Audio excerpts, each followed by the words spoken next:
Start your day with a boost, the natural way. Welcome to Shroom Brew Cafe, where our Shroom Brew coffee energizes you naturally. Experience the perfect blend of rich coffee and powerful mushrooms that not only wake you up, but also enhances your focus and supports your digestive health. From our energizing Shroom Brew coffee to our specialized products for focus and digestion, Shroom Brew Cafe has what you need to feel your best. Visit us today at Dr. T23.site, that is DRT23.site, and discover the power of shrooms today. Let's start the show. Hey, come on in and welcome to A Win is a Win podcast, where sports and everything else collide. Comfortable? All right. Let's go, Dr. T.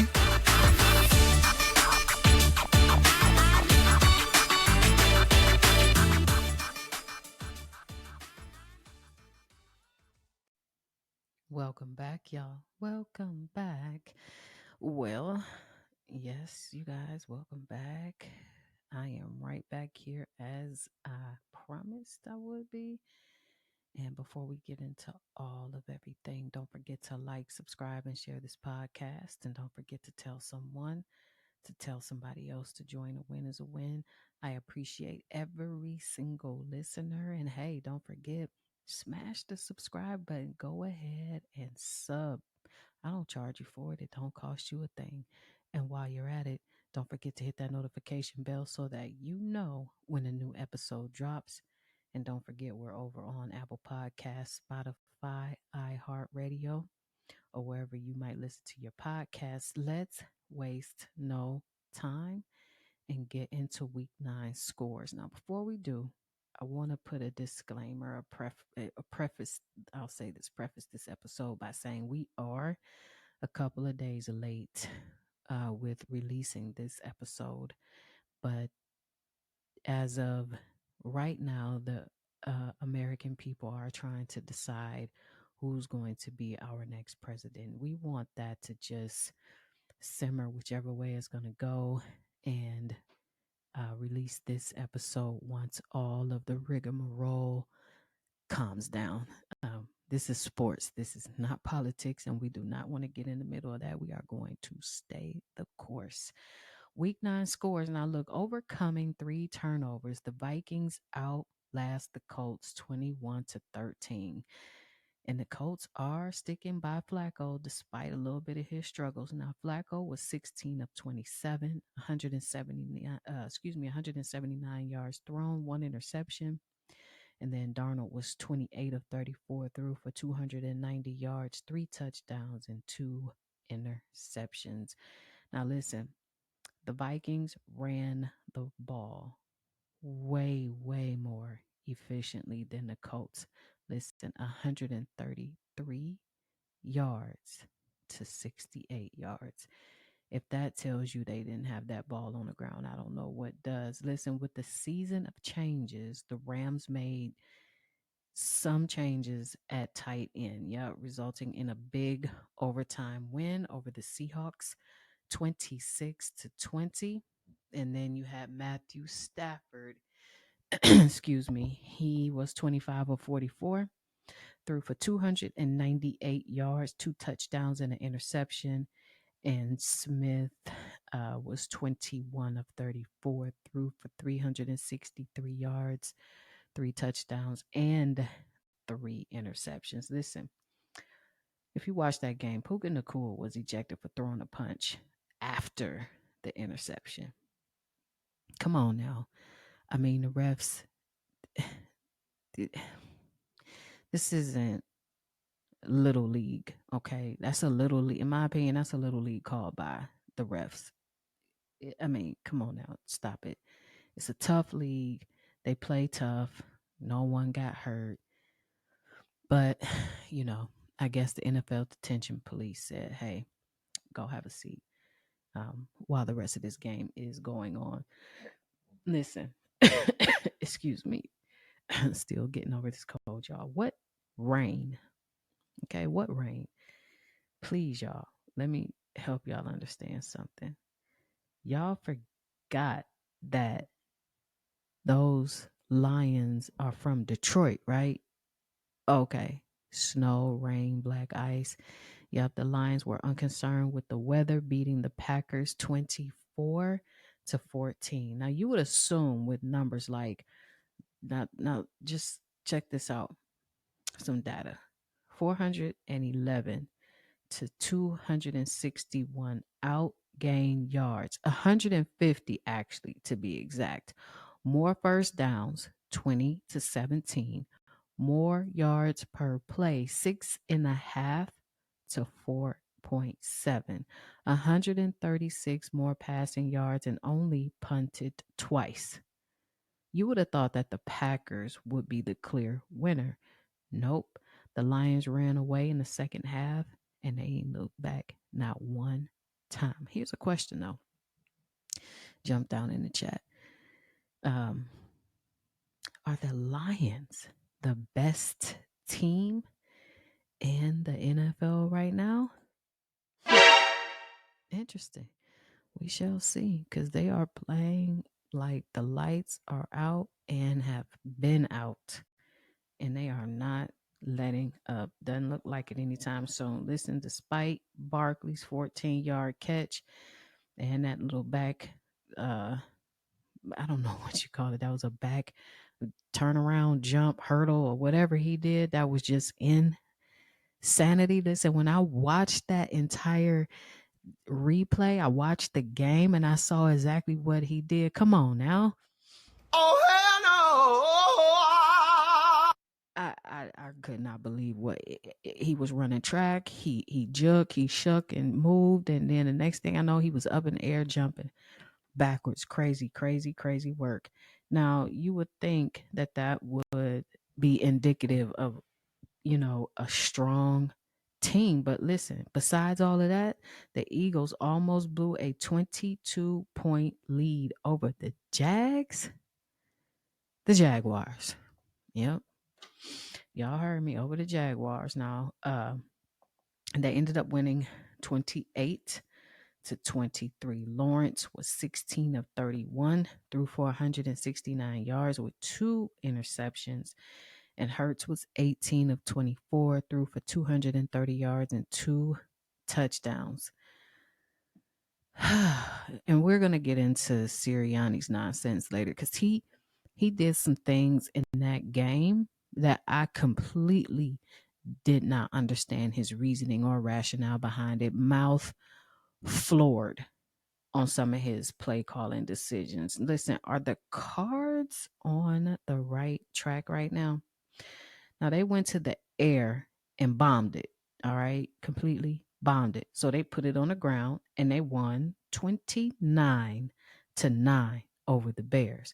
Now here's a question: how and why does Eberflus still have a job, with or without the beard? One minute he's got the beard and he's this way, next minute he's got the beard and he's that way. I feel that he's lost a lot of the locker room, and DJ Moore walking off the field mid play doesn't, it spells all peaches and cream, in my opinion. Williams was 22 of 41, threw for 271 yards, and Murray was 13 of 20 and threw for 154 yards. Continue that conversation down in the chat. Let me know, why does Eberflus still have a job? I don't I don't understand. I don't. Well, with the offensive line coach and QB coach being fired, the Raiders take a 41-24 loss to Burrow's Bengals. And right now, I'm not sure if it's really going to matter at this point. I mean, if they did fire their offensive line coach and their QB coach, my question is should AP be included, and can they regroup during their bye week? Something is just not right. And when we look at this draft that's coming up, you always know that the top pick is going to go to the worst team. And I would hate for a Cam Ward let's say, or Shador to get entangled up in whatever is going on with the Raiders, or the opposite could happen. Maybe they could turn it around. You never know. Oh, my goodness. Oh, Lord! One more time, please. Oh, Lord! Dak was right about one thing. Yes, Dak, we read lips pretty well. And y'all definitely effing suck. Because that's what he said on the sideline. Okay? That's exactly what he said on the sideline. And to be honest, why do we think that they haven't, though? In 29 years, to be exact. So almost 30 years, people are still glazing over the Cowboys without a chip in 29 years. Knock it off, okay? Enough with the glazing already. The team is in shambles, okay? Just call it what it is. The team is in shambles. And then you look at the sideline, okay? What is going on the sideline? Well, McCarthy is just all outright pissed and just slamming tablets everywhere. Crazy. On the sideline. Just crashed it. Pissed off. Jerry's rambling per usual. Elliot is on after school detention. Take your 21 and 27 loss and just please be quiet. And I am sick and tired of these suits that Jerry's got on. Like, do you wear regular clothes? He's showing up to the games every day. Wear some regular clothes. Those suits look like they were tailored back in 1964. Cufflinks, huge. And you know what I'm saying? It doesn't make a difference to me how much money he makes. That cufflink could be more than my entire yearly salary. It don't mean that it looks good. Lord have mercy. It's the country pimp. What's up? And that's exactly what happened. He comes in there with that suit on looking like a country pimp every time. On top of with that suit that he wears, he has to be the first person that the media talks to after every single game. After every single game. Listen, some of the owners, you don't even hear from them until they need to be heard from. So between you, Dak, CD, Micah, and then they all had tantrums and whatever Ezekiel Elliott did, the team is just in shambles. And it's just enough talk already about the Cowboys. They're not winning anything. And their schedule coming up is tough. Tough. Listen, grabbing the first home win of the season. Yep, the Titans get past the Patriots 20-17. May went for 29 of 41, threw for 206 yards, 1 touchdown, 2 INTs. And Rudolph went for 20 of 23, threw for 240 yards, 2 touchdowns, and 1 interception on his half. Now, listen, we'll talk about Drake May a little bit later. Just a little bit later. We're going to get into May. Defense was all over Winston, which is more indications of offensive line issues. While the Browns lose to Harbaugh's Chargers 27-10. Too many mistakes, y'all. Too many mistakes. But the Chargers capitalize and are now 5-3. And the Browns fall to 2-7. Listen, Stefanski. Might just be time for you to go ahead on, good brother, and just let it go, because nothing that you have decided or that you are doing at this point in time is working. Gotta let that go. You tried, you failed. The Browns organization made a huge, stupid transaction, which I don't need anybody to tell me that they are in full buyer's remorse right now with the decision that they made with Deshaun Watson. So here we are. At this point, if you don't win this weekend, go ahead and go to different travel websites. Currently, they have good rates on vacation deals because that's the only place that you guys are going to be visiting. It won't be the playoffs, and it definitely will not be the Super Bowl. Listen, 60 plus yard field goal to secure the W proves that the Bills, no, hold on, hold on now. Let me rephrase that. Allen is the Dolphins' Achilles heel, taking the W 30-27. Allen was 25 of 39, threw for 235 yards, 3 touchdowns, 1 INT. And two are trying to get back into the groove of things. 25 of 28, not bad. 231 yards and 2 touchdowns. The game was tight, but for whatever reason, those Dolphins just can never get over the Bills' hump. That's just a sore sight for them. So, yeah. Is Josh Allen top runner for MVP or is it Lamar Jackson? It's interesting because if you look at their numbers, I don't know. Saints fire Allen. So what's next? More tweets from his ex players. And trust me, we'll get into all of what was tweeted a little bit later on. But the season is nowhere in the avenue of where it started, losing to the Panthers. Yep, the Panthers. That's right, y'all. 22-23. They also have fallen to 2-7 on the season. Both teams actually are 2-7 on the season. And just like I said with my Browns, it is time for you to see which travel clubs are offering the best vacation packages. Your AI sidekick has arrived. That's right. Turn off the bat signal because Blaze is here to save the day. Blaze is an AI sidekick for overwhelmed teams of one just like you. Brainstorm and outline content ideas with AI. Go from idea to on-brand content in minutes. Turn a blog post into 10 plus asset types, ads, social posts, emails, and more. Collaborate with colleagues in real time and get content approved. Go to drT23.site. That is DRT23.site. Navigate to Blaze and download today.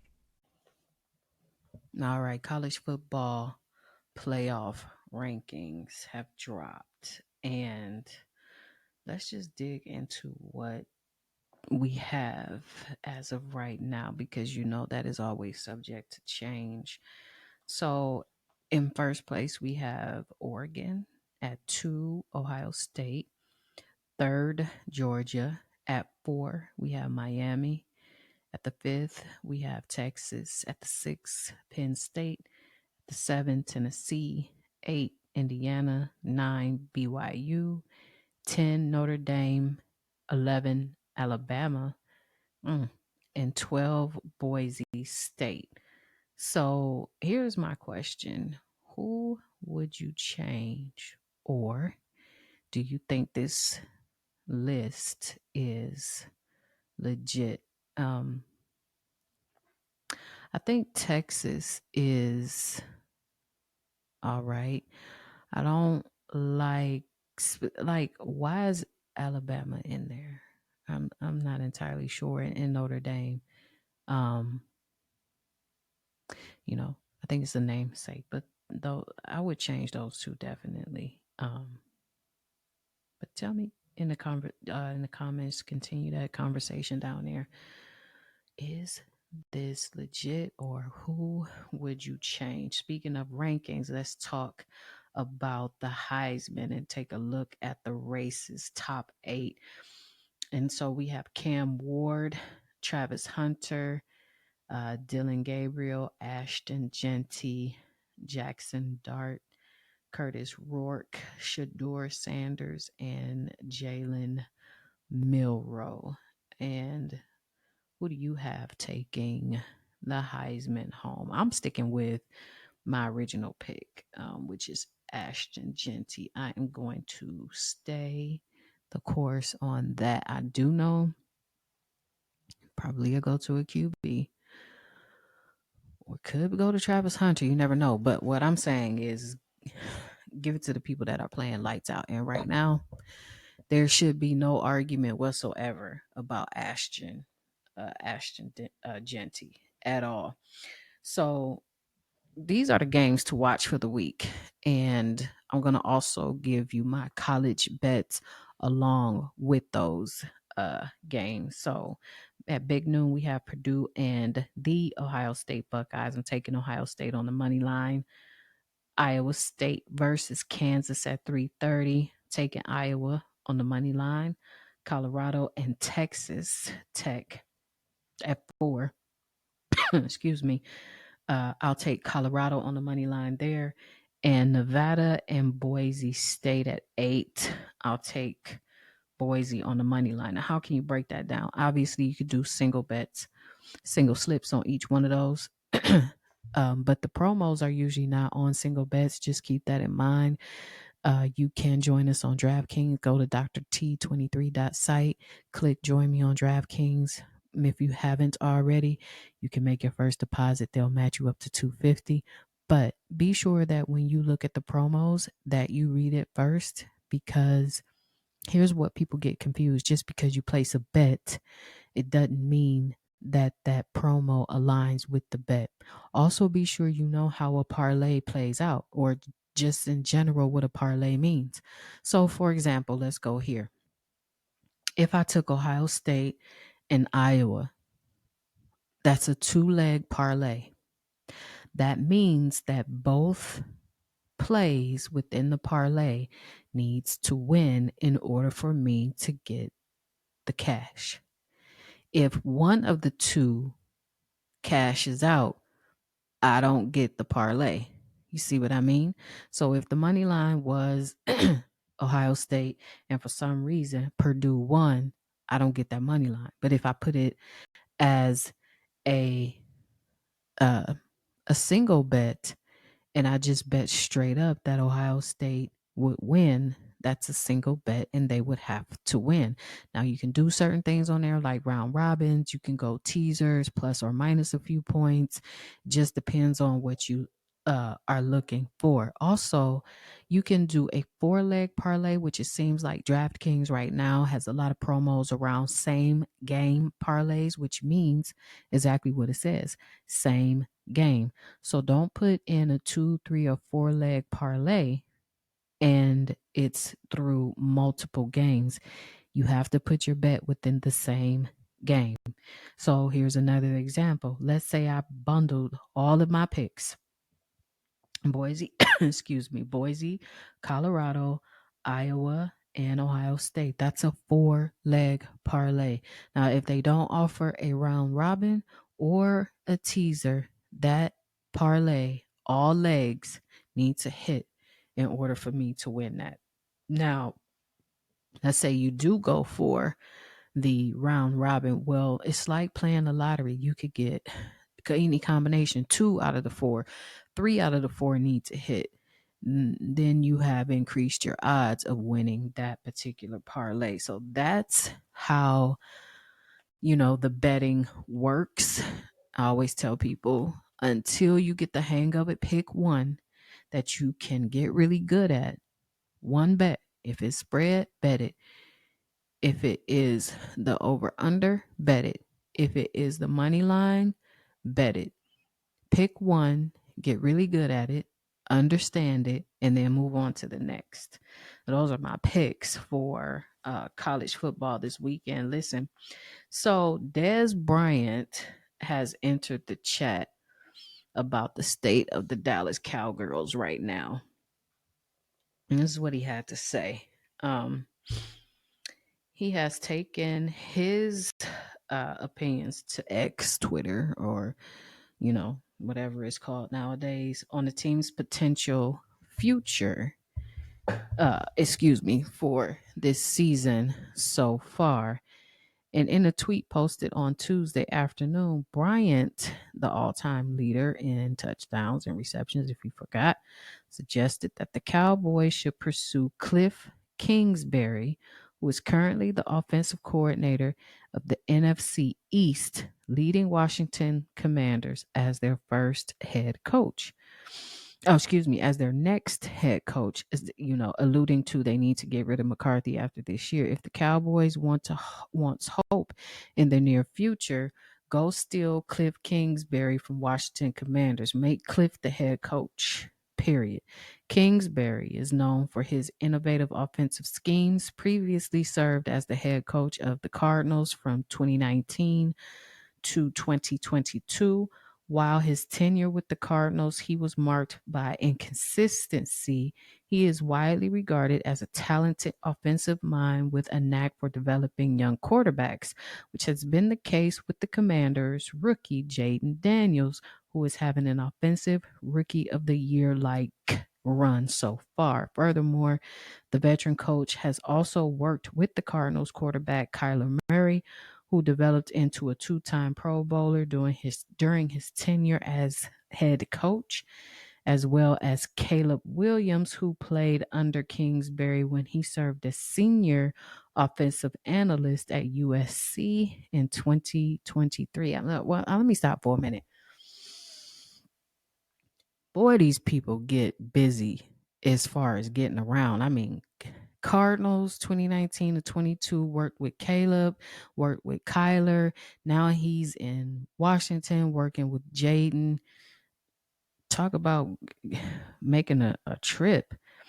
As the current offensive coordinator for the Commanders, the offense ranks third in total yards, 392, 11th in passing yards, 228.1 seconds in rushing, 163.9, and third in points, 29.2. So, do you agree with Des Bryant that they need to move on from McCarthy? Let me know what's going on with that. Listen, Jason Kelce, that incident that he had is being investigated by Penn State Police. Now, the police and public safety are investigating that incident in which Jason Kelce slammed a fan's phone after the fan used homophobic slurs when discussing Travis Kelce. Now, Jason apologized for how he handled himself on Monday. He said, "I'm not happy with anything that took place. I'm not proud of it. In the heat of the moment, I chose to greet hate with hate. And I don't think that's a productive thing in that moment. I fell down to a level that I shouldn't have. I try to live my life by golden rules that what I've always been taught. I try to treat people with common decency and respect. And I'm going to keep doing that moving forward, even though I fell short this week." All right, hold on now, Jason. Just hold on 1 second. Oh, hell no! Because let me tell you something. You were sticking up for your brother, okay? And I don't know anybody who has a tight relationship with their sibling as much as close as you and Jason are, who would not stick up for their sibling, who would not come to their defense. Oh, no, if you're going to, since you bold enough to say it to my face, then watch this. Now, I get where he's coming from because he's in the public eye. Now, he's more on the analyst side and he has to lead by example. That separately, I understand. But in the other pot that's cooking on the stove, no, you're not getting ready to say anything crazy about my brother. And that's just that. Okay. So I get where he apologized and now the police need to investigate. But I do need to say this. Excuse me, Penn State. Shouldn't you be investigating the young man for violating school code of conduct? Okay, I'm just saying. If we're gonna get into it, let's get all the way into it. Listen, Kurt Signetti, he likes to play mind games with his opponents. And he doesn't just beat his opponents, he breaks them mentally. His disappointed dad strategy, inspired by Tom Coughlin's famous method, is simple, but it's kind of ruthless. Now, listen, before the game, Kurt came over, set up a table in front of me, and casually read a newspaper, sipping black coffee.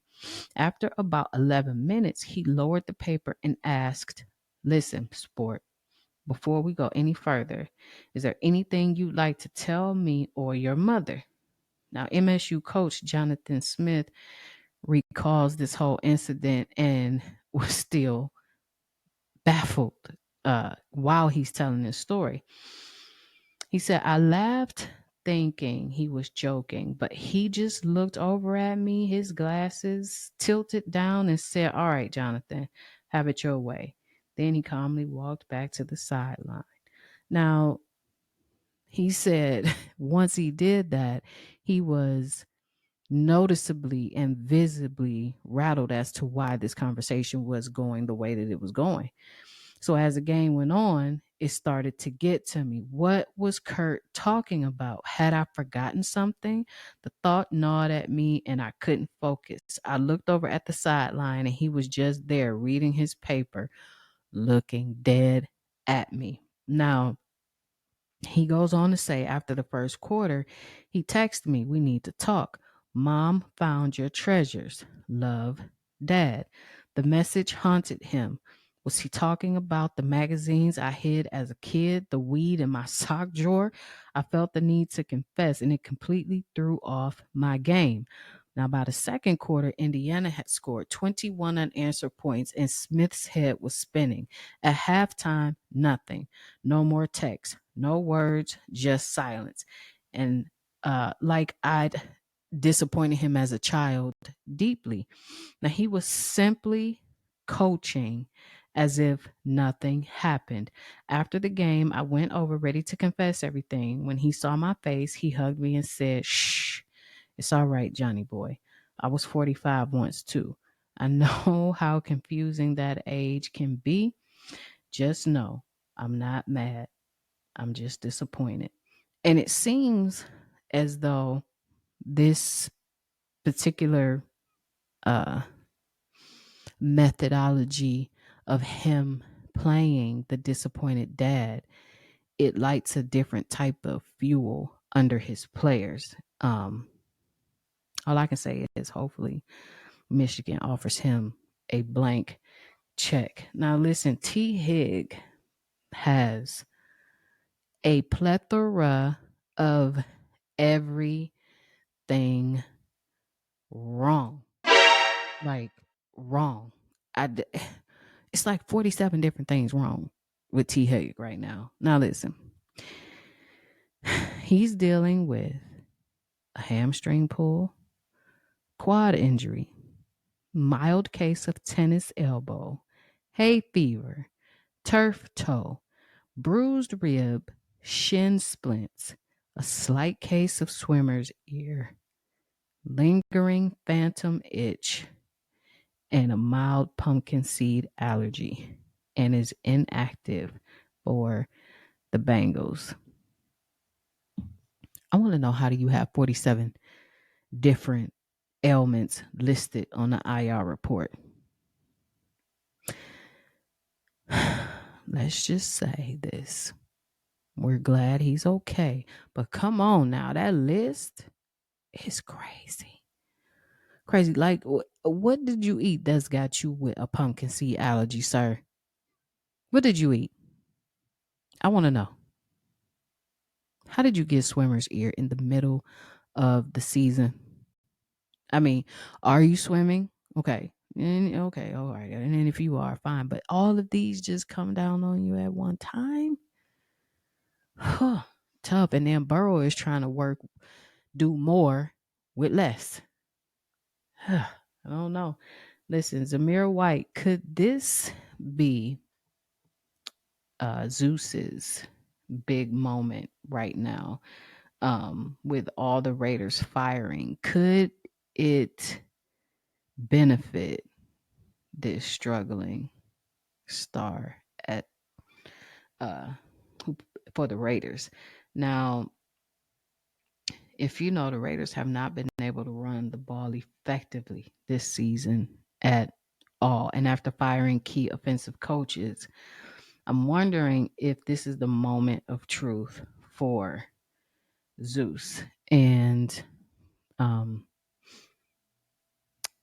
I think what the Raiders need to do is just basically run the damn ball. Downhill, old school Raiders football. Um, and sometimes you got to think everything goes back to an old cliche. Everyone plays good the first game with a new play caller, then it goes right back to the old ways, and then here we go with the same rinse and repeat um, BS. But I'll just give you my opinion. And I watch a lot of football. I go back and I watch different plays um, and different parts of film so that I can, you know, bring the correct data, not just from a sports news perspective, but someone who actually likes the sports. And I went back and looked at a few of their games and replays on YouTube. And one of the things that I can say that I noticed that they need to get away from is that zone blocking scheme and get into more power blocking. And then I think that um, you would get more out of Zeus. That's just my opinion. What do you think the Raiders, or what have you seen differently from the old school Raiders to this new style of play that they have been engaging in? And do you actually think that now with Brady uh, in the office, do you think that his experience will bring some type of benefits to the team in a way in which most owners are not players or ex players? Jump down in the chat. Let me know what you think. All right, Embiid. Oh, my Lord. Where do you start with Embiid? Okay. Let me see. Where do I want to start with Embiid? Because I could start at a number of places. Well, let's see. When you first came into the league, you weren't playing. Bad knees. You were already injured. And this has been your story since you have been in the NBA. Okay? Since you have been in the NBA. And then when the fans and the media start calling you out over your behavior, what do? Yeah, you start crashing out and crashing out in multiple ways. So let's start with the first crash out. All right. He was being criticized on missing games due to multiple injuries year after year. And his response was, I've done way too much for this effing city to be treated like this. Listen to what he has to say. Doesn't want to play. I've been way too much. I've done way too much, for this city, and putting myself at risk, for people to be saying that. So I do think it's. Now, he further goes on to say, I wish I was as lucky as other ones. That doesn't mean that I'm not doing whatever it takes to be out there.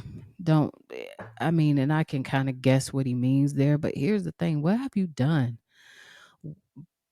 What exactly have you done for the city of Philadelphia? Okay.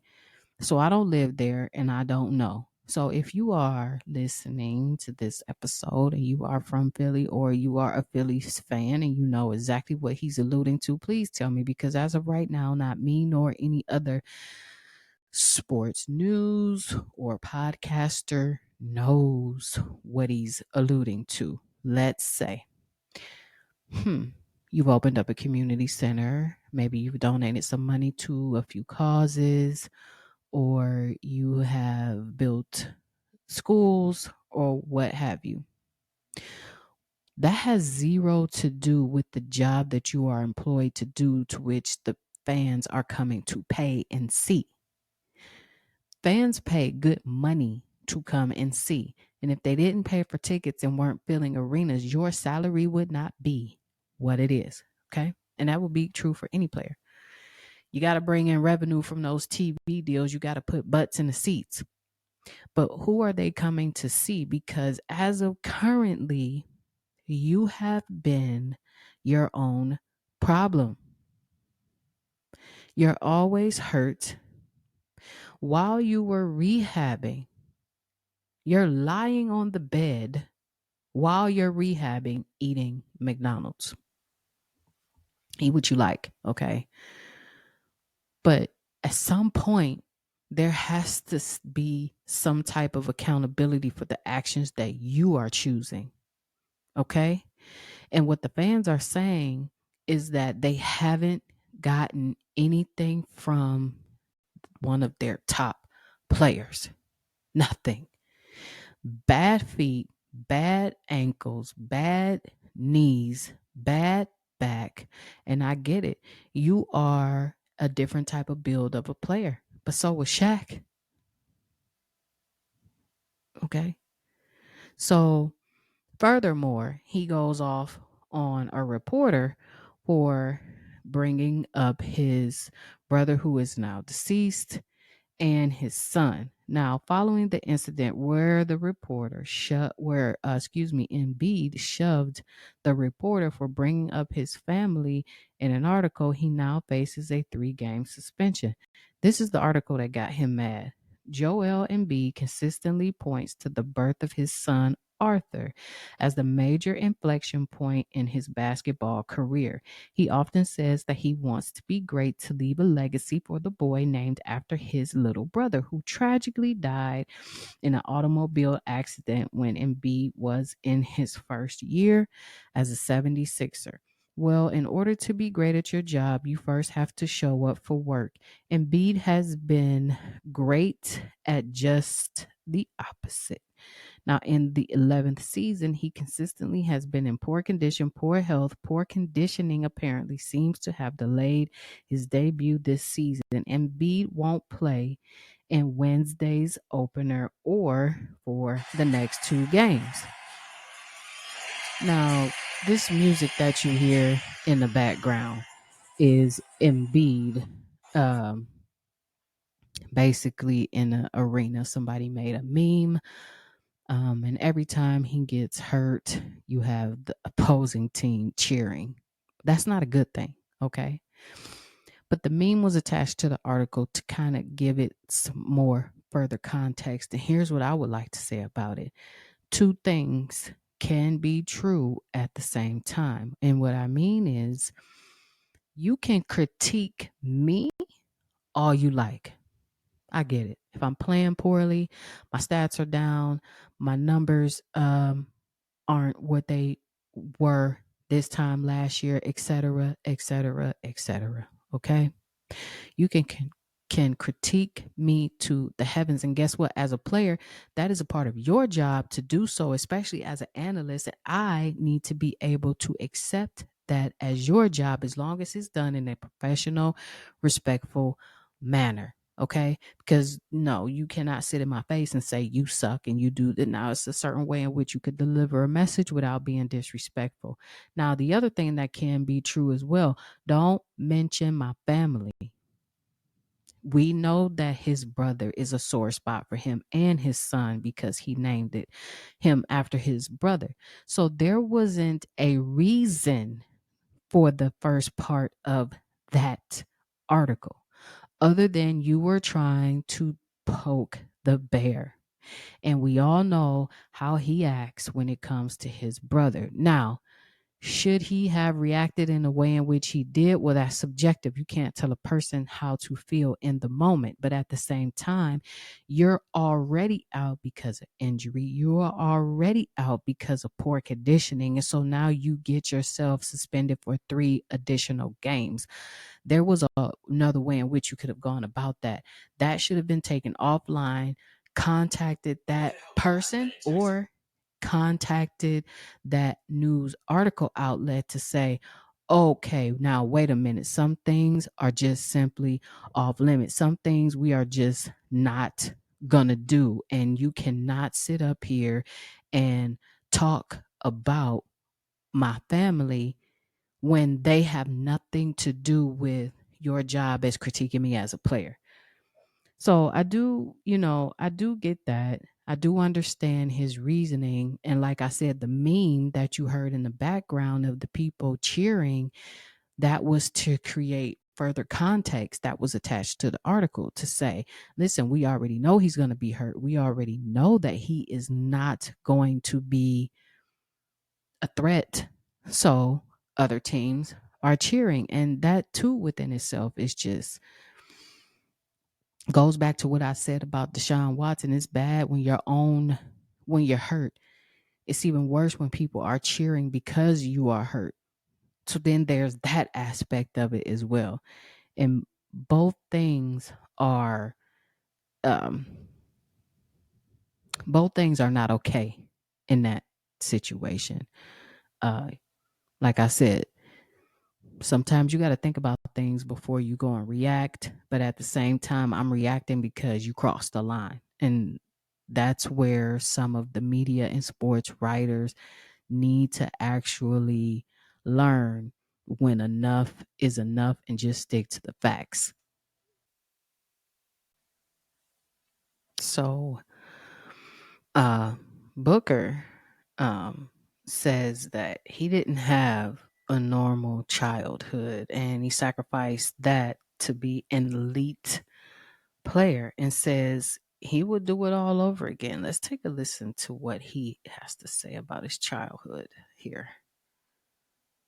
Go here, go there. I didn't do much of that, at that time in high school. I spent my weekends traveling to Alabama for the whole weekend, practicing with my travel team, Alabama Challenge.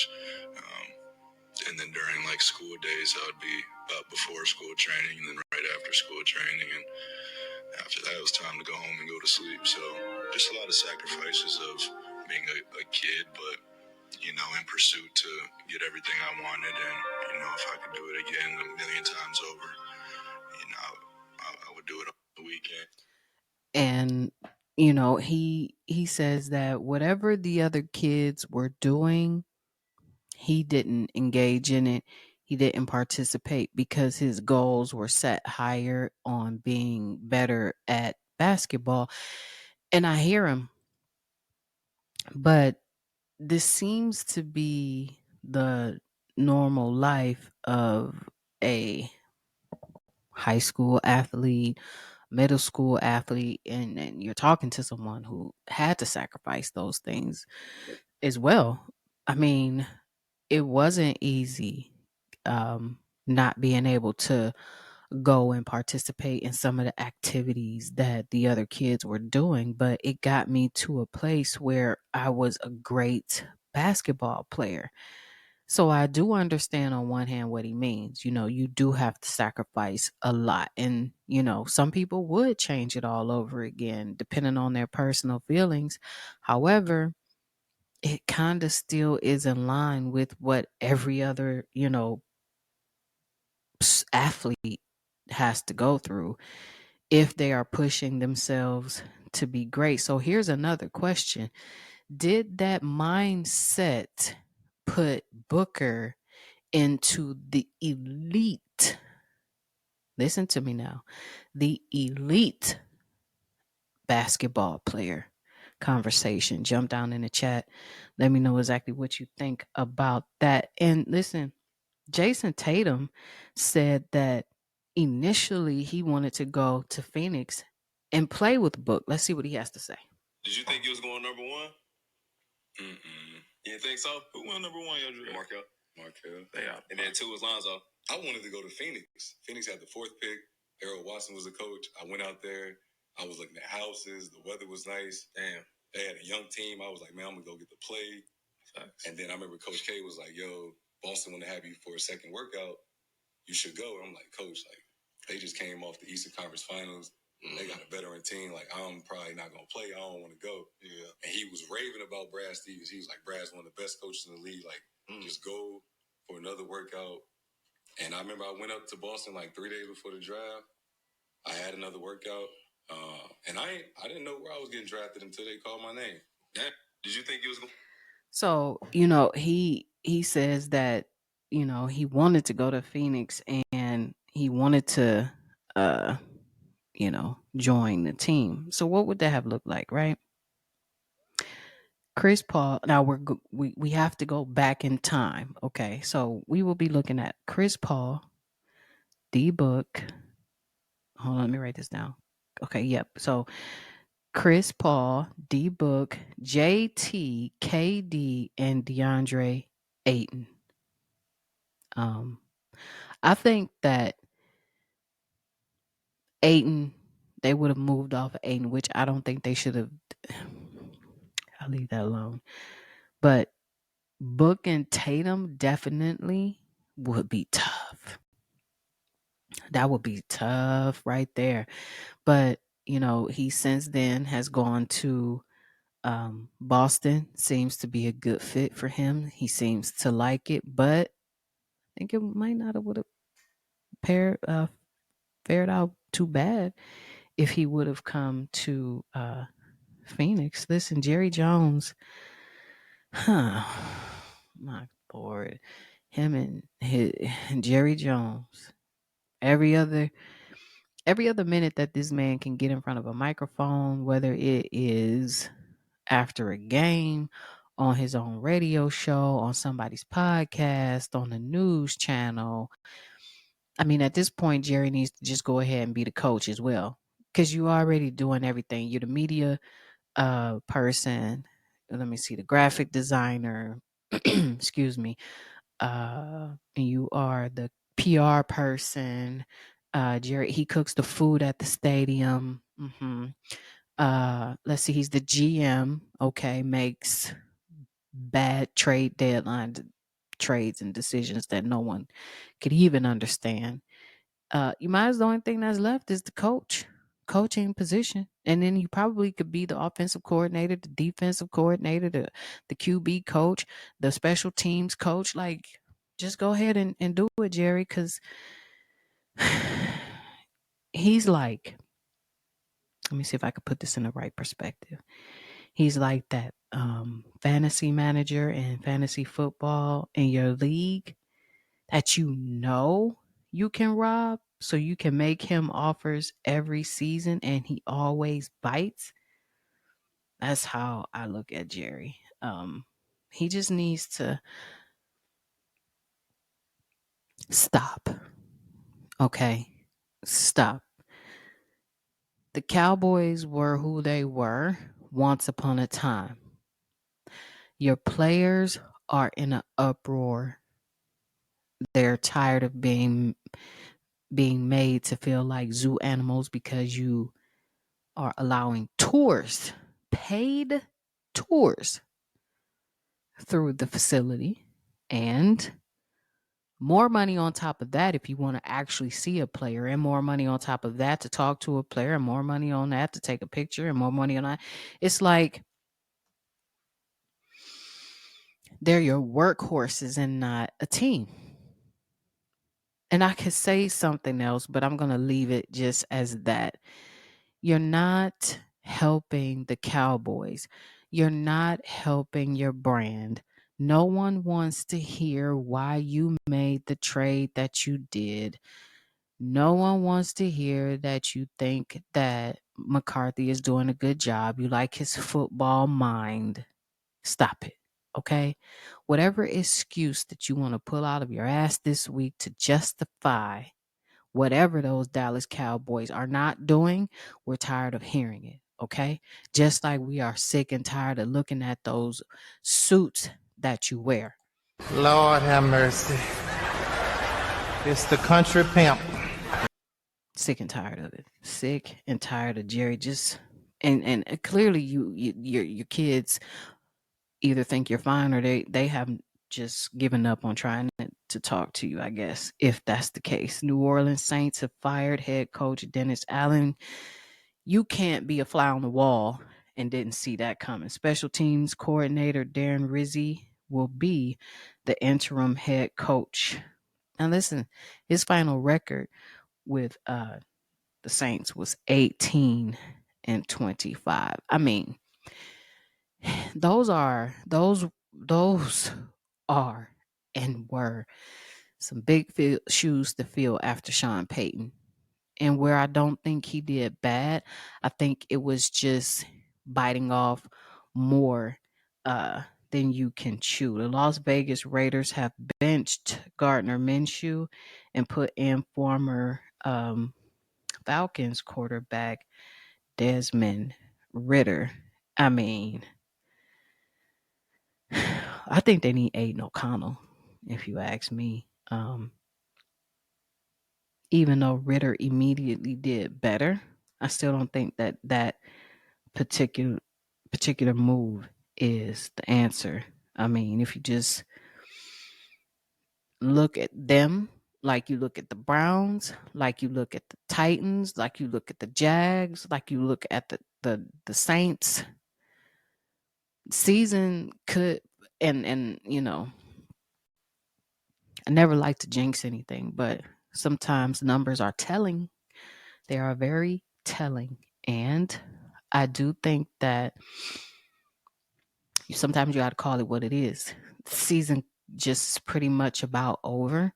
And there's some people that will, unfortunately, this is going to come back to bite them if this happens. But like AP said, people made some business decisions, and so are we. Now, keep that in mind, because if you are part of one of those business decisions that the Raiders organization needs to make, AP, well, then stand on your business, brother.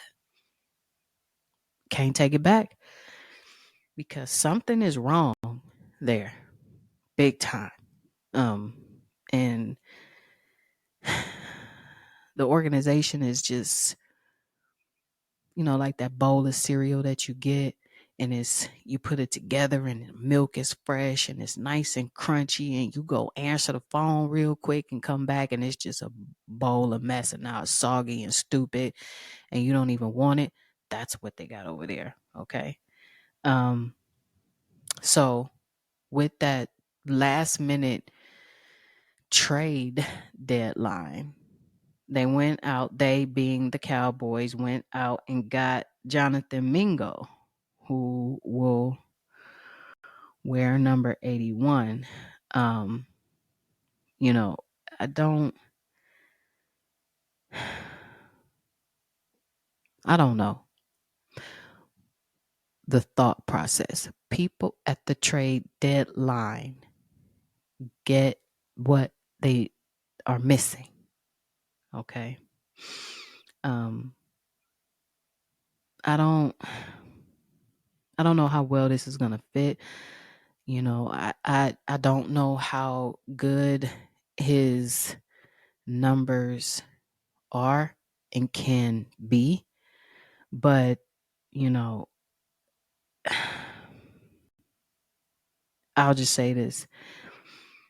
When he was a Panther, okay, and y'all know I like to tell the truth, and we are not going to sugarcoat it. The child was good and terrible, okay? Good and terrible. And that's saying something if you're terrible on the Panthers.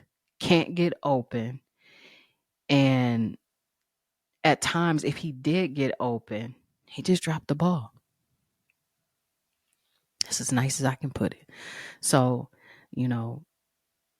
like I said before, you can't tell Jerry anything that makes any kind of sense, because he just does what he wants, and even the stuff that he does is just real questionable. I don't know. We'll see exactly how he fares, but something in my mind is just telling me that it's not going to go well. I mean, he was only on the field. Last time I looked at some data, it was about 56% of the time. And I think he caught like maybe 8 or 9 passes of being targeted, probably about 30. So we'll see. You never know exactly what is going on in Jerry's mind. But again, here we go. Jerry wants to make news, and so he goes out. He wants to have conversation around him. Oh, look what we got now. Stop it, okay? Just stop. So Stephen A. Smith and Kevin Durant has beef. They got a little beef, and Stephen A. Smith calls KD a clown. He said, I got bad news for you, KD. If you're expecting me to reciprocate what that kind of pettiness and childness is, it's not going to happen. Could you stop lying, please? Who's allowed to talk about him? And I guess what's going on is, let me just say this, pettiness and childlessness behavior is pretty much Stephen A's behavior on First Take about 90% of the time. But here's the thing. If you bash someone publicly, do you think they don't have a chance to respond publicly? And you expect them to show you love behind the scenes just because you were doing your job. Now, sometimes people do things for clicks. I get it. On the other hand, sometimes it's a part of your job, but use your discretion. Okay? Use your discretion. Jaylen Brown just had to come and sit down and have a one-on-one talk with you, Stephen A. Smith, because you basically bashed him publicly about a source that spoke to you and said he wasn't marketable. And then months later, he sits down with you and he tells you to your face that when someone is saying they're the source or you're not citing your source, that's a coward. So if you're going to bash me publicly, don't think that I'm not going to reciprocate that. And then furthermore, when I do, don't then try to one up me again and tell me that I'm being petty and childish, because see, this thing could just keep going on. And then you have to think a lot of this stuff is counterproductive to what these players are trying to focus on when the season starts. I don't need you to keep telling me that I'm this and I'm that. I don't need you to keep bashing me. If you want to critique me about my game, if I had a bad game or my numbers are off, that's one thing. But the media has gotten way too comfortable with trying to bash and shame these athletes for views, for clicks. And then you say it in a politically correct way because you're on ESPN and you know Disney owns that, but then you get off of there and you go on to your podcast, and that's when it gets real messy. That's when you get real loose at the lips. And then when they come for you and they hear exactly what's going on, and they're like, oh, okay, all right. So now I got to enter the chat, because you will not on any given day just say what you will, and I'm not going to say anything. So, you know, I just want to know who was going to tell Stephen A. Smith that this is just what everybody expects from him. Who's going to tell him? Let me know. Jump down in the chat. Are y'all going to tell him? Because I'll tell him. People expect this from you. Okay? Listening to Stephen A. and Mad Dog on ESPN is like your brain cells trying to jump rope over each thought to figure out which one is going to come first. And it's loud and it's crowded. You have a migraine listening to both of them yell. And then you have to insert Shannon Sharp when he gets riled up. He's yelling over top of them and is delayed because he's not in the studio. And then you have Molly, instead of her being the, what do they call it? The moderator. Now she wants to enter the conversation and like, all right. So listen, Michael Thomas had a whole lot to say about Derek Carr.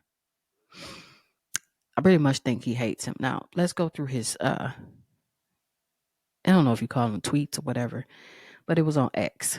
So he says, dude scary and panic. Uh hold on, y'all. Now listen. What wait a minute.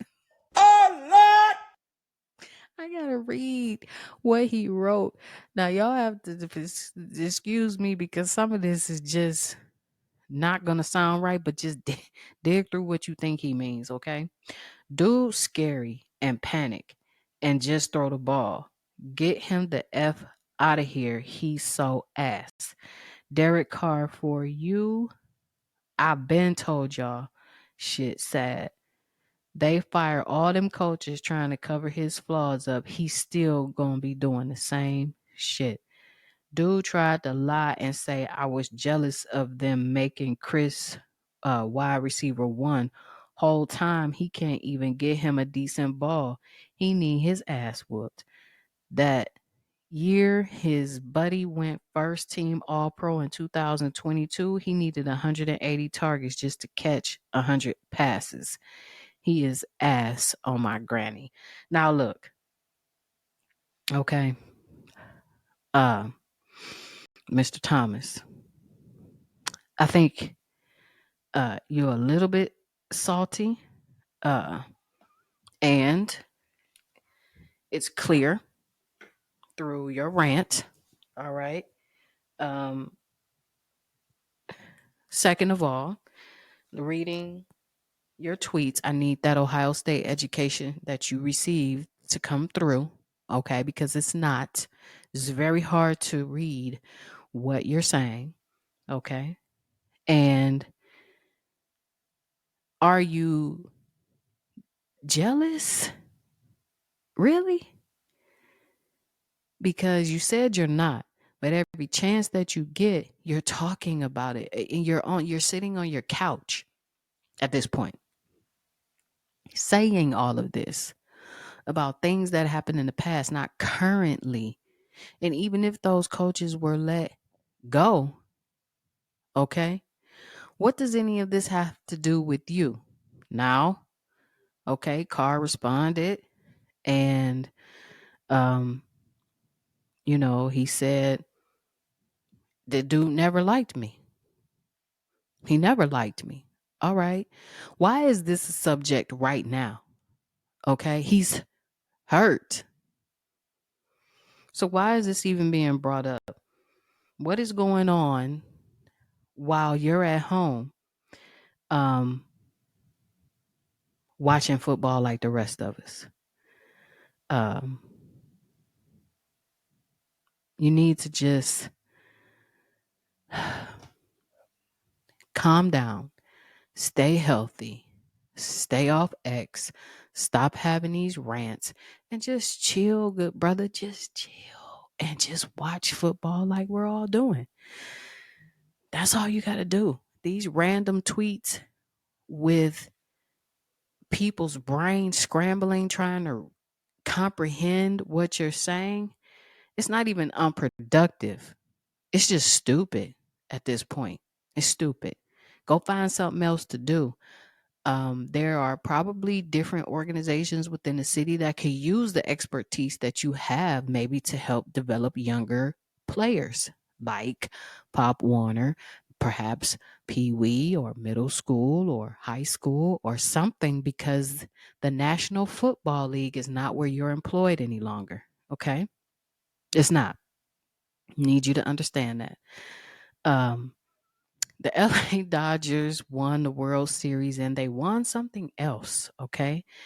The Dodgers get a lifetime VIP access to all LA strip clubs. And then that had to be uh, thought about on a deeper level.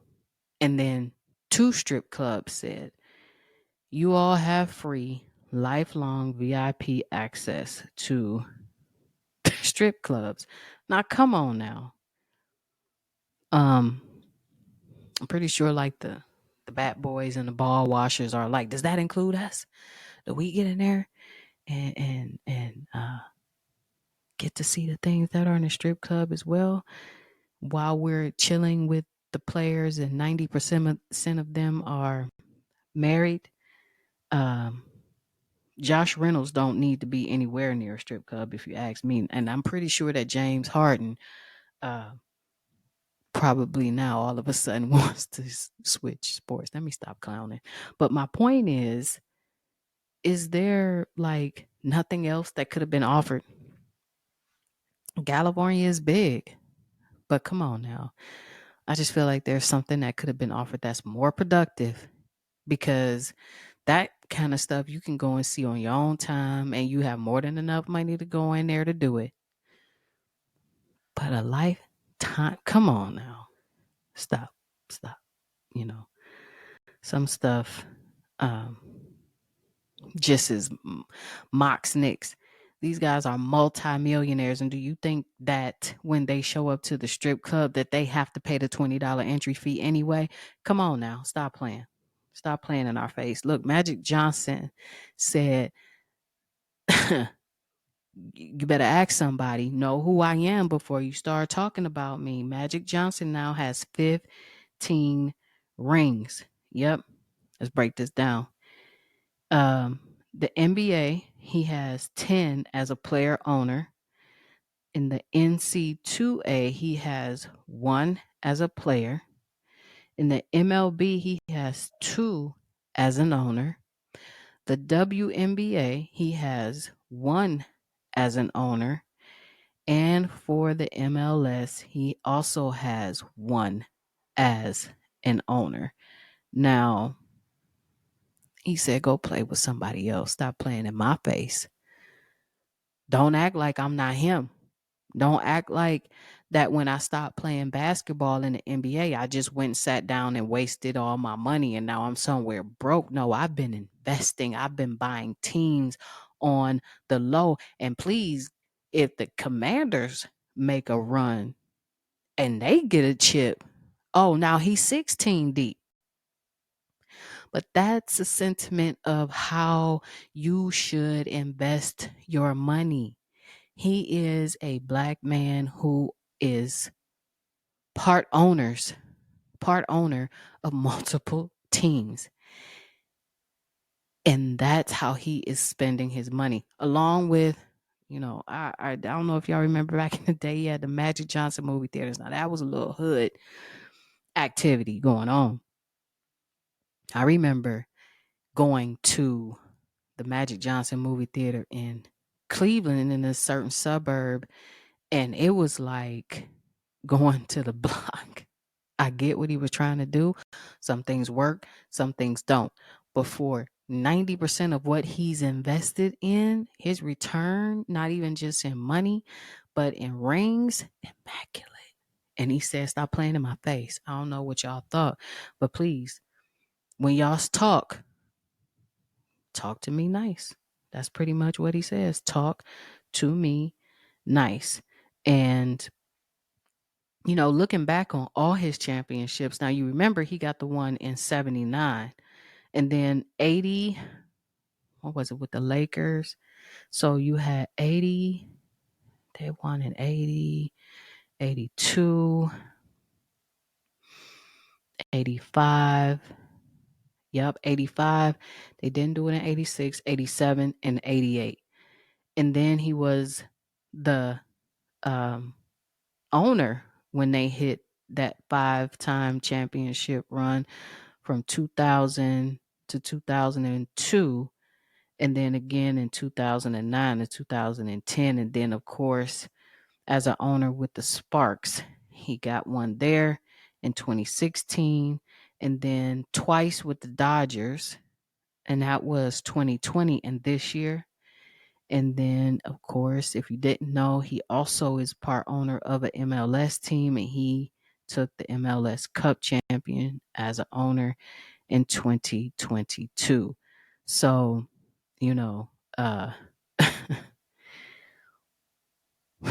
boy, when you say something like this, you could live through anything,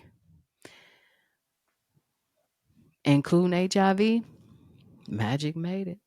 Magic Johnson made it. So, What we're going to do is come back, grab your pen, grab your papers.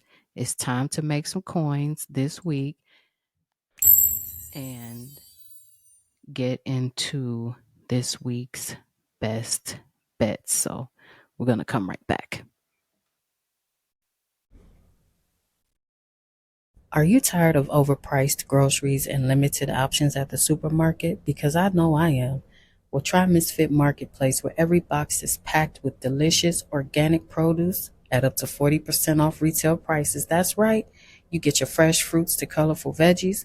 Misfit Marketplace delivers quality ingredients straight to your door.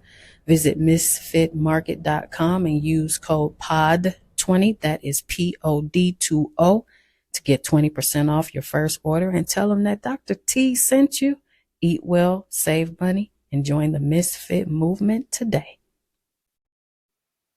All right, let's start off with Lamar Jackson. So we're going to go over 229 and a half passing yards. If you remember, he tweaked his knee a little bit in the last game. His hit rate is at 78%. And remember, the Bengals like to run a lot of cover 3 against the Ravens. So I believe that line is a little off, but jump on it. That should be an easy hit. Tyrone Tracy, we're going to go over 70 and a half rushing yards. His hit rate is at 40%, and he has had 16 or more rushing attempts in 4 out of the last 5 games. DeAndre Swift just might be who the Bears need to try to keep Eberflus's job. Is what I was alluding to earlier, but we're going to take the over 72 and a half rushing yards. Now his hit rate is at 50%, and the Patriots, they do allow the second most rushing yards to opposing running backs. So that line right there to me is all the way off. You need to jump on that real fast. Jonathan Taylor, we're going to go over that 80 and a half. Now, he didn't do well last week.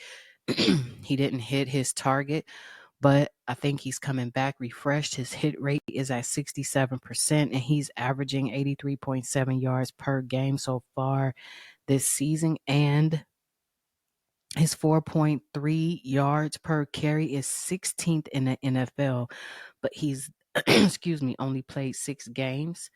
To most players, 9 games. So those are going to be my NFL picks. Go ahead. Remember, I said you could put those in a parlay, bet those on single man slips, however it is that you would like to do it, but get those bets in. Moving over to the NBA. We got the Wolves and the Bulls. I'm going to take the over 226 and a half there.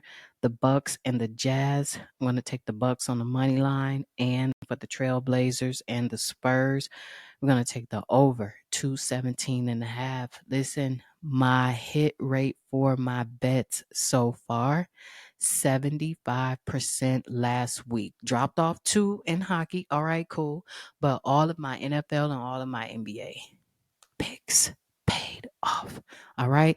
So we're going to come back with Gone Now because there's a lot that needs to be said in this next segment. So we will be right back. And don't forget, go ahead when you're waiting on this next segment to drop after the commercial. Go ahead, log in to DraftKings, put your bet in before those lines change because you do not want to mess up your coins. Looking for some quality betting picks? Well, download the Discord app and join our group Bet Masters Lounge, where you can get positive EV and arbitrage along with best bets and parlays. Download Discord now, send us an invite, and get in on the action.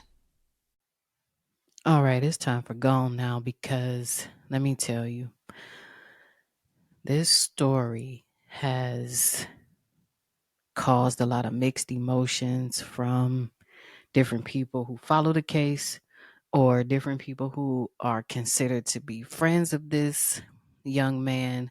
But I'm going to give you my opinion about this.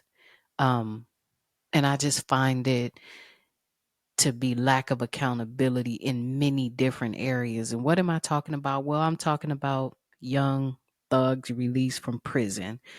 And it has sparked a lot of the public conversation and interest as the details of this whole case that has just been never ending is complex. The judge got removed. The lawyer was acting inappropriately, taking money, harassing people. He's popping pills in court. Uh, Gunna snitched allegedly. Then he didn't. I mean, the whole entire case from start to finish was a complete mess. Now, if you didn't know, he was initially detained as part of a broader RICO case. A lot of people don't know what RICO is. That was um, created for the mob to bring down mob bosses, which means, okay, if my family puts a hit on your family and I order you to go and execute somebody because they did the crime and I didn't, I'm still going to be um, guilty because I orchestrated it. Okay. So that's Racketeering, Influenced, and Corruption Organizations Act. And he was a part, or is still, I don't know, a part of the Young Slime Life, YSL. Not entirely sure what the slime and all of that stuff has to what is it indicative of? I don't know. Um, but however, after long court proceedings, he was released last week and immediately is on social media already talking about how he doesn't fly out bees because I don't like to say that word. I have never done that. And then he's in the video with T.I. Welcome home. Every single thing was welcome home, slime, welcome home, thug. You have different celebrities are posting him all over their social media. And this is a real heavy gone now because this is where the community fails. Okay. On one hand, I don't believe that in the community of hip hop that a person should be on trial for their lyrics, okay? Be clear. There are other genres of music that have scathingly disrespectful lyrics. If you listen to it, if you drill down into it, you have EDM, you have heavy metal, you have rock. Yes, and even country songs allude to a lot of different things that could be true or not, but they're never put on trial. So I want to preface this with saying I do not believe that that should happen. However, okay, when you are knowingly involved in gang activity, when you are knowingly putting orders out for your organization to commit different crimes, well, you don't take a plea deal because you didn't do it. Follow what I'm saying? But then in our community, this is glorified. This is what the children today have to look forward to. Everybody want to be a slime in their head.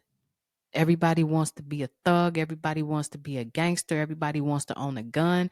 Nobody's talking about the right side of things. Staying in school, getting your education. The hood is not cute. Being broke and having to hustle is not cute. Standing on the block all day long, hustling is not cute. And if you want to drill down to that even further, the amount of hours that you stand out there and the money that you make, divide that up, and you're probably making a little bit more than a person who's working a real job at McDonald's. The difference between you and them is that $500, $600, $700 a day, a week, or whatever you're making, you're not getting taxed for it. Let's just keep it real. Gone now. I'm sick and tired of every single time someone gets caught up into illegal behavior. Now we got Lil Durk. It got stopped at the airport because you getting ready to try to leave the country because you allegedly orchestrated a hit on someone that you thought killed King Bond, but instead, these idiots went out in broad daylight, shot up a whole gas station, killed the man's cousin instead. Not to mention, other people could have gotten hurt. On top of that, you take your credit card that is connected to you to pay for them to fly to California. And then the person that you helped in prison turned around and turned state witness against you, flipped on you, and then here we are. People are saying, go slide for your homeboy. Well, you slid, you let the media, you let these retarded fools pump your head up to do something that was disgusting. It's not enough that your friend already was killed. And now you want to participate in the same act. So now here on the heels of that, we have Thug that gets out and everybody's like, oh, welcome home. I'm glad you're home. First of all, let's stop. Let's just stop. Because when lawyers manage to secure a plea deal that allows you to avoid long sentences, and these deals can often be negotiated with prosecutors, sometimes it means pleading guilty to lesser charges in exchange for reduced sentences, probation, or other stuff. In this case specifically, one significant factor testimony that benefited the prosecution in cases against other defendants. And of course, we're never going to know the full details of his plea. They're not going to make that public, but this is exactly what he did get. Mr. Williams, Mr. Jeffrey Williams, you received a 40-year sentence as a part of his plea deal. Under this arrangement, he was credited for the time served with the remaining years spent on probation. Specifically, he's on probation for 15 years with various restrictions. One of them being for the first 10 years, he's required to stay out of the Atlanta area. That does not mean Georgia, people. Does not mean Georgia. Except for the specific family events like weddings or funerals. If he successfully meets all of his probation terms, the final 20 years of his sentence will be dismissed. Now, here's what I'm going to say before I let y'all go and we get out of here. I'm going to leave y'all with this. This type of nonsense, it raises a lot of concerns. On one hand, plea deals are pretty much common in courts, and they're part of the justice system. We all know that, allowing cases to be resolved without any, how do you want to say it, like costly or lengthy trials. I get it. However, there could be an argument that they sometimes allow high profile or well funded defendants to avoid accountability. Gone now, because just because you have money and you can pay as opposed to someone who doesn't to get out of it, that makes you not accountable for your actions. It makes you better than the person who committed the same crime with lesser money in the same neighborhood that you're glorifying in your records where you no longer live.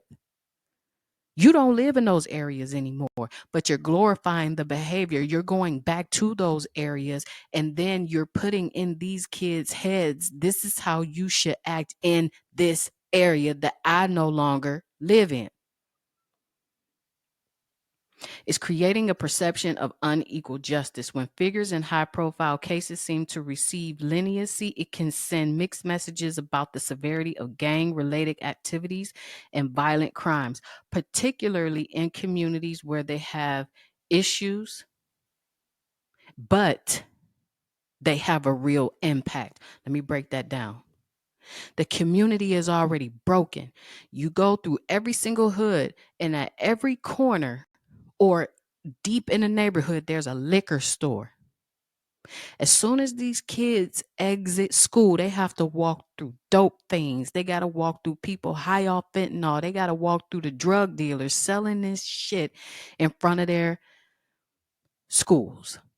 More so, some people go right into their homes where this activity is going. So you're already putting these kids in a negative light. You're already putting them at risk because now you are exposing them to the things that they shouldn't be at a young age. Furthermore, you're making them do things because you can't get so and so down the block to go run your drugs. You can't get so and so to follow an order from you. So you guys are picking these kids off the street, and either they becoming gang members or they becoming junkies. Furthermore, you look at the amount of things that they need that you don't see. Where are the grocery stores within the community? Why do they need to drive 8 different directions out of their community to go and get fruits and vegetables?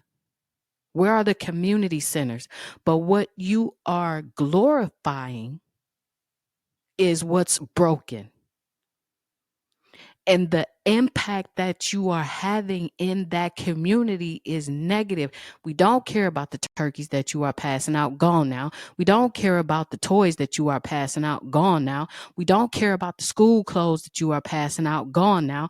We don't care about the book bags and shit that you are passing out, gone now. What impact are you having other than putting something on a kid's back, and that kid with brand new clothes on, brand new school clothes, brand new school supplies that you have already given out, and a turkey that they already ate up on Thanksgiving, all of that, and they're still walking through the same stuff that you are glorifying, gone now. And then when you get caught up, you took a plea deal, folks. That doesn't mean he didn't do it. It just means that, listen, I'm going to take a plea so I can either do my time and get out of here, or just like he got probation. So what does that tell you? Where is the accountability in our community to do better? We don't need to be worried about Trump and if he got in the office when the community is broken, because what did he fix in the community? Nothing. What did Biden fix in the community? Nothing. What did Reagan fix in the community? Nothing. What did Obama fix in the community? Nothing. Because they don't have the reach and the pull. They are not coming down there. They are not showing up in those black SUVs with bulletproof windows and feel safe to get out to walk through East Cleveland or South Phoenix and say, hey guys, we're here, feet to concrete. What resources do you need in your community? But the people who can, the people who have the immediate reach and hold in the community where you came from, where these people are buying your records, where they are spending their money to download your music, you won't do the right thing. You're exposing and using the same community to glorify the filth that you are talking about. Gone now. Enough is enough already. When is there going to be something positive that comes out of this genre? Because I don't see it. I don't see it. This is the only genre where every other week or so you're seeing somebody has gotten murdered, somebody has gotten killed, somebody is running a conspiracy, this person is trying to flee, and worse, sex trafficking for years. It's disgusting. Drugging people, disgusting. Gone now. Molesting people just to get a record deal, gone now. This is not the fabric that I know that comes from hip hop. This is not the fabric that it was built on, but it has changed into something more sinister. And what's being glorified is putting all of our youth at risk. There are more kids dying. There are more kids in jail right now because of the record companies behind these idiots are making them push the agenda. And what do you think the reason is for? That's the point. So you have to excuse me if I don't care about someone getting probation, if I don't want to hear welcome home slime, if I don't want to hear free Dirk, all of it gone now. No one is giving these kids a fighting chance.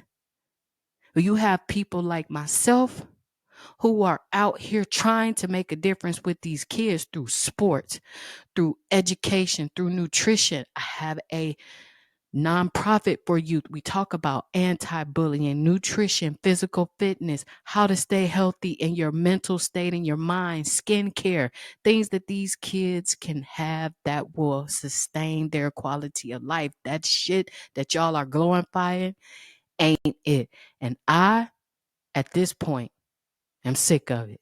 That's going to end it for this week's episode. Don't forget to like, subscribe, and share. I know y'all, I went off. But listen, sometimes you just got to say what's on your heart. And don't forget to like, subscribe, and share this podcast. Don't forget to hit the notification bell so you know when a new episode drops. Don't forget, hit that subscribe button. It doesn't cost you a thing. It's free. Not asking you for no money to do it. And you can check us out on Apple Podcasts, Spotify, and iHeartRadio, or wherever you get your podcast. And don't forget, y'all, that's right. I'll see you right back here next week. Peace.